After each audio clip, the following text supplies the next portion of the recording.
தேனி மாவட்டம் தேனி அள்ளிநகரம் நகராட்சி அலுவலகம் அருகே அமைந்துள்ள தேனி ஊராட்சி ஒன்றிய புதிய அலுவலக கூட்டரங்கில் இன்று காலை சேர்மன் சக்கரவர்த்தி தலைமையில் பிடிஓ சரவணன் மற்றும் துணை சேர்மன் முருகன் முன்னிலையில் சாதாரண மன்ற கூட்டம் நடைபெற்றது.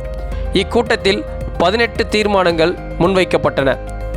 பெரும்பான்மையான கவுன்சிலர்களும் ஊராட்சி அலுவலர்களும் கலந்து கொண்டனர் என்பது குறிப்பிடத்தக்கது.